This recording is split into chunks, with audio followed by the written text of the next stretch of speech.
Hi guys. Today, let's talk something a little bit different. I think the first time you watch this video, you will be shocked, but you are gonna wake up then after hearing me out. The assassination attempt is a trap set by Silicon Valley. How come? Follow me and get this through. First things first, this contains bunch of investment opportunities. Once you missed, you might have to wait for another 10 years. I can provide you with an analysis of the investment landscape, and one of the leading companies can potentially multiply several times or even tenfold in the future. Let's take a quick glance at the shooting case. Obviously, it's full of mystery.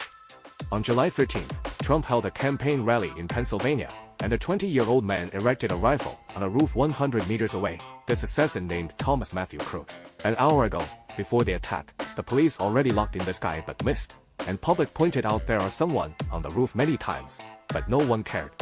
Isn't that weird? After the incident, the murderer was killed at the site, leaving his unknown motivation. Some media found that this teenager once shown his face in the ad of BlackRock 2 years ago. Unknown motivation, plain character, suspicious appearance. Perhaps the BlackRock plays a main role in the assassination attempts. Silicon Valley got deep relationships with BlackRock. As one of the greatest investment management company, BlackRock is holding a large number of stocks and other investment products of Silicon Valley technology companies. Those companies included Google's parent companies Alphabet, Meta, Apple, etc. It's safe to say that BlackRock is the biggest investor of Silicon Valley. Now, let's look at the connection between Silicon Valley and Trump.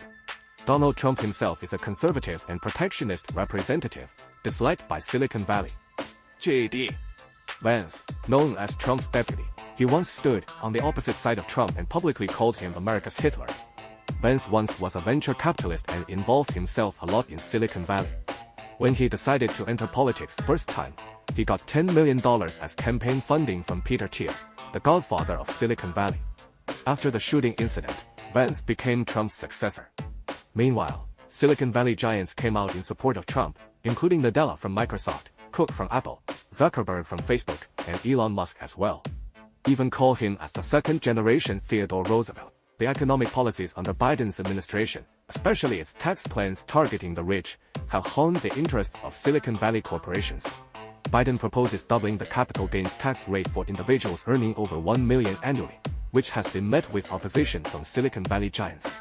In contrast, Trump's mild attitude towards large corporations and his tax cuts made him an ally in the eyes of Silicon Valley. Previous tax legislation reduced the corporate tax rate from 35% to 21%, which pleased Silicon Valley's major corporations. Furthermore, Trump pledged to defend innovation, particularly in artificial intelligence and space exploration. He also supports the development of cryptocurrency.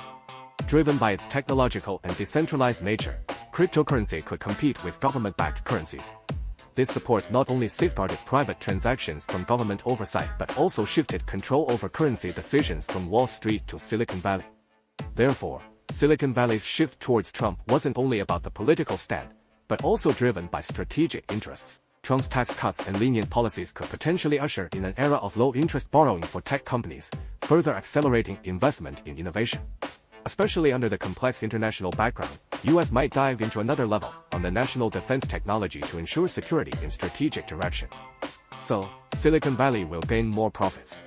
And the assassination attempt on Trump, as you might have learned from other media, intentional or not, this well-placed bullet has become a timely seed on Trump's campaign path, creating a certain advantage for his election. Consider the suspicious detail of the case. Could this be Silicon Valley's plan to eliminate obstacles to their own interests in Trump's election campaign? By convincing BlackRock to deploy their own employees to deliberately miss the assassination shot. If the above conjecture works, wouldn't Trump's electoral success become a form of political manipulation by Silicon Valley capital? Does the widespread promotion of Silicon Valley's encrypted digital currencies under Trump's support imply that monopolistic capital is legally exploiting ordinary people through currency competition? Could Silicon Valley later conspire to manipulate the Trump government for greater profits, triggering some kind of war, disregarding the interests and safety of people worldwide?